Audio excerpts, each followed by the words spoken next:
Mais écoute, l'argent qui est collecté là, mais il est collecté pour tout le monde. Et on doit aussi accepter que cet argent soit réinvesti dans d'autres secteurs. D'accord. Donc c'est important de le savoir. Aujourd'hui quand même, nous sommes dans une situation où votre camp, Benno Bokk Yakaar, a un candidat. Est-ce qu'on peut savoir le rôle que le parti LDR Yessel a joué dans le choix justement de Amadou Ba comme candidat de Benno Bokk Yakaar pour la présidentielle? Il faut d'abord féliciter le président Sall qui a accepté volontairement, sans contrainte, de renoncer à une troisième candidature. Et je crois que ce renoncement a perturbé les schémas de l'opposition. Parce que l'opposition travaillait et se mobilisait contre une troisième candidature. Il faut d'abord vraiment le féliciter. Parce que quand même, il y a quelqu'un qui m'a fait la remarque et il a raison. Il dit, en 1980, Senghor a transmis le pouvoir à Abdou Diouf grâce à l'article 35. Première étape. Deuxième étape, en 2000, le président Abdou Diouf a attendu le lendemain des élections pour appeler le président Abdoulaye Wade pour le féliciter. En 2000. Mais il m'a dit en 2012, le président Wade n'a même pas attendu le lendemain. Il l'a fait le soir pour féliciter le président Macky Sall. Il n'a même pas attendu la fin de la proclamation. Voilà. Ça, tout le monde. Il n'a pas attendu la fin des résultats. Pour le féliciter. Mais en 2024, le président Sall va être le premier président de la République qui va organiser une élection présidentielle à laquelle il ne va pas prendre part. Alors, ce positionnement du Sénégal au sommet de l'Afrique, et même on peut dire au sommet du monde, en tout cas parmi dans les premiers pays démocratiques du monde, nous avons l'obligation, nous, la génération intermédiaire et la jeune génération, à préserver cet acquis. Le Sénégal n'a pas le droit de faire autre chose, n'a pas le droit de se retrouver dans une situation difficile. Et aujourd'hui, les menaces tournent autour du Sénégal. Mais oui, mais le choix... Mais j'en arrive. Oui, quel est le rôle de la LDR? J'en arrive. Je décris d'abord voilà, l'atmosphère, l'ambiance. Oui. Alors, donc, nous connaissons ce qui se passe à travers la sous-région. Le Sénégal a besoin de stabilité. Et pour avoir de la stabilité, il faut promouvoir un homme d'expérience. Quelqu'un qui connaît les rouages de l'État. Quelqu'un qui connaît, qui a un tissu relationnel fort et qui est respecté dans sa façon de faire les choses. Et je crois que le choix du président Sall a été un bon choix. Celui porté sur Amadou Ba. Sur Amadou Ba, oui, a été un bon choix. Maintenant, nous, en tant que parti allié, nous remercions aussi le président pour nous avoir associés dans le processus de décision.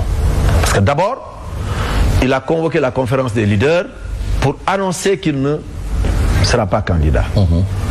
Première étape. Deuxième étape, il a convoqué la conférence des leaders pour dire qu'il a choisi Amadou Ba.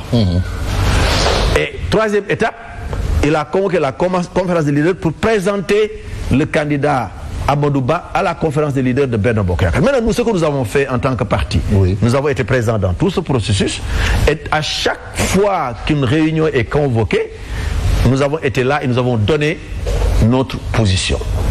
Des positions parfois connues par le public et parfois qui ne sont pas à la portée du grand public. Mais ce qui a été le plus déterminant, nous avons joué un rôle de médiateur. De médiateur. LDR Yessel, en compagnie d'autres formations politiques, a joué un rôle de médiateur. Nous avons rencontré, en compagnie du ministre d'État Oumar Sarr et du ministre Abdoulaye Baldé, nous avons rencontré tous les candidats à la candidature de Benno Bokk Yakaar. Et nous avons cherché à rapprocher les positions pour que le choix soit consensuel. Je peux considérer que le travail a été une réussite dans l'ensemble, même si quelques-uns d'entre nous ont décidé de faire bande à part. Mais c'est leur droit. C'est leur droit. Moi, en tout cas, moi, je suis un démocrate sincère.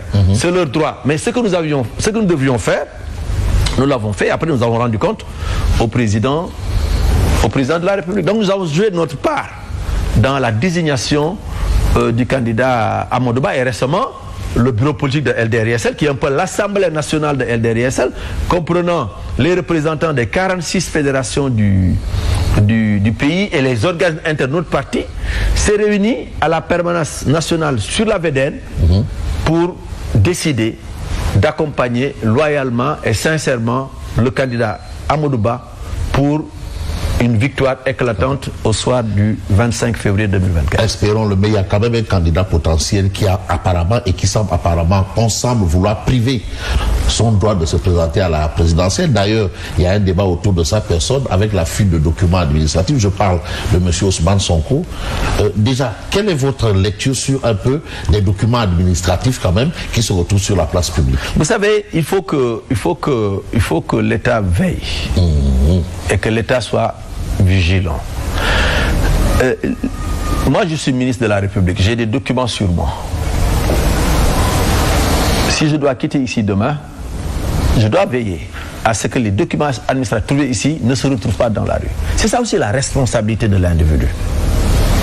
Bon, maintenant, on ne peut pas empêcher à des fonctionnaires, parfois, à des gens qui sont là, de ne pas avoir le même comportement que les plus hauts responsables.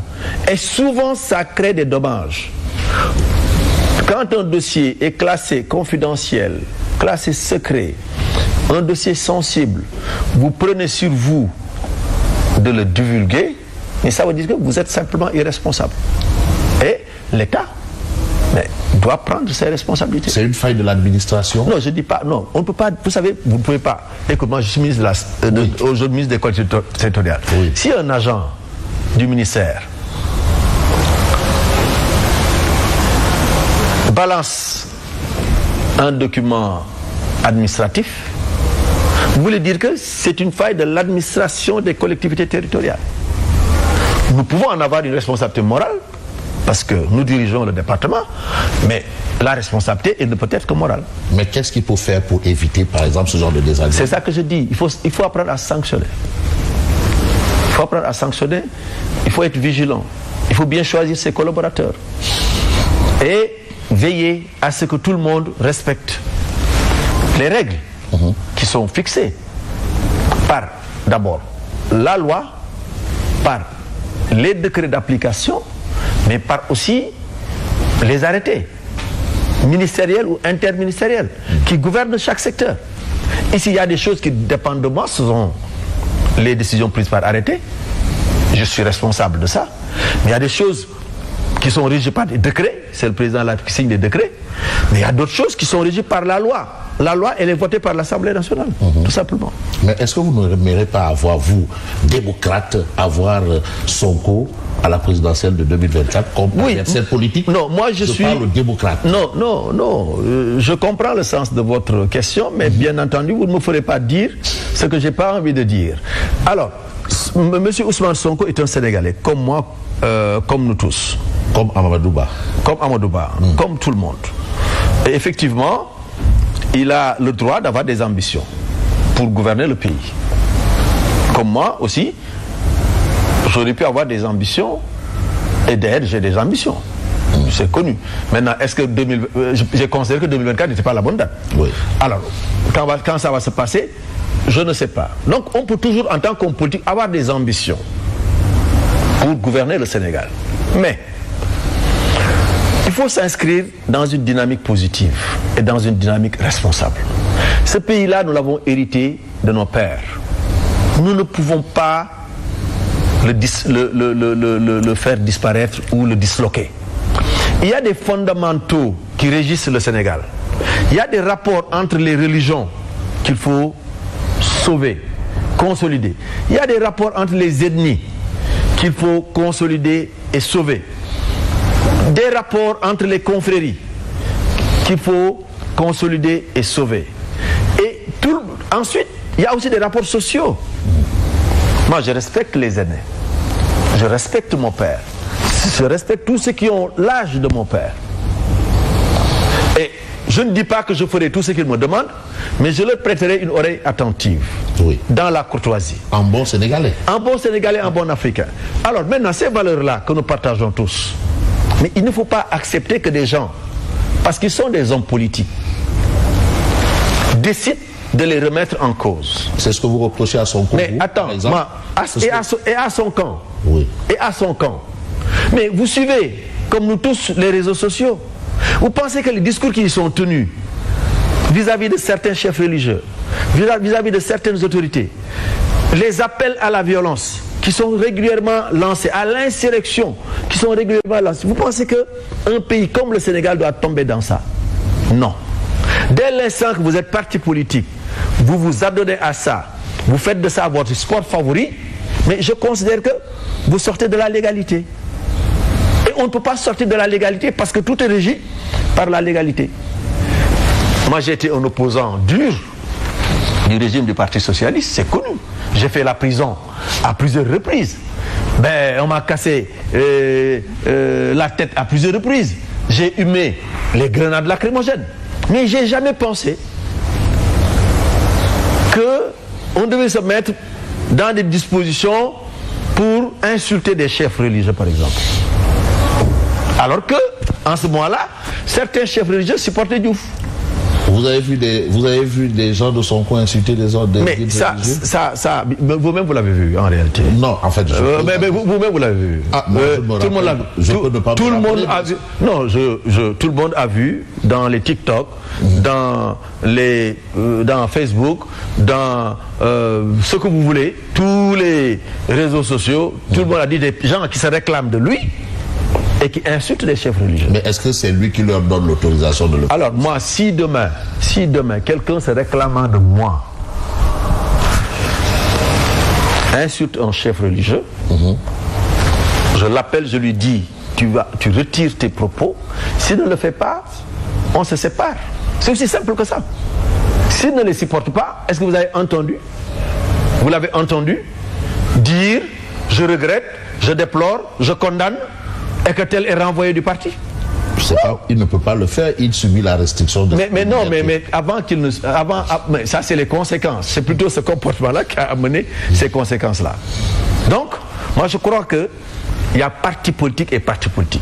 Mais il y a des organisations qui, pour moi, ne sont pas des partis politiques. D'accord. Alors, une dernière question, je ne peux pas m'empêcher de vous poser cette question. D'ailleurs, elle brûle mes lèvres. Que pense Modou Diagne Fada des retrouvailles de la grande famille libérale? Alors, les retrouvailles de la grande famille libérale est un chantier.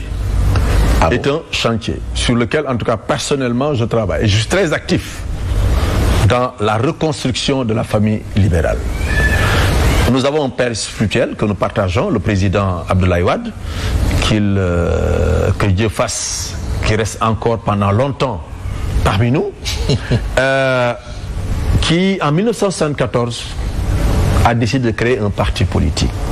Et plus tard, avec l'existence des 4 courants, a emprunté ou bien a pris le courant libéral. Donc, c'est le père du libéralisme au Sénégal et en Afrique. Aujourd'hui, sa famille est plus ou moins dispersée. Sa famille politique, la famille libérale, se retrouve dans plusieurs chapelles.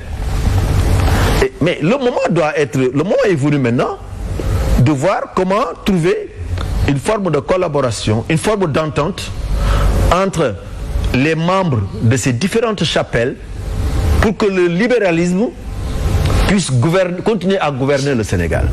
Vous l'avez dit tout à l'heure, nous avons connu le développement d'abord avec le président Abdoulaye Wade. Et ensuite, le président Sall, qui est un libéral, a encore ajouté beaucoup d'autres choses.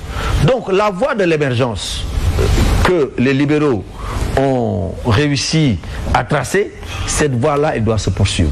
Et nous ne pouvons pas poursuivre cette voie sans unité, sans retrouvailles. Maintenant, comment et sous quelle forme? Et c'est ça qui est en discussion. Mais les retrouvailles de la famille libérale est un chantier sur lequel, d'autant plus que les différents chefs libéraux n'ont pas de contradiction forte.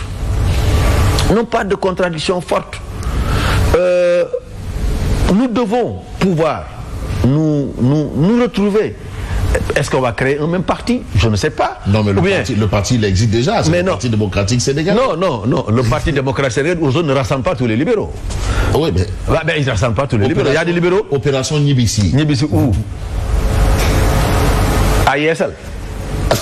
Mais personne n'est mieux placé que Modou Diagne Fada pour être l'héritier naturel du président Abdoulaye Wade. Et vous dites quoi?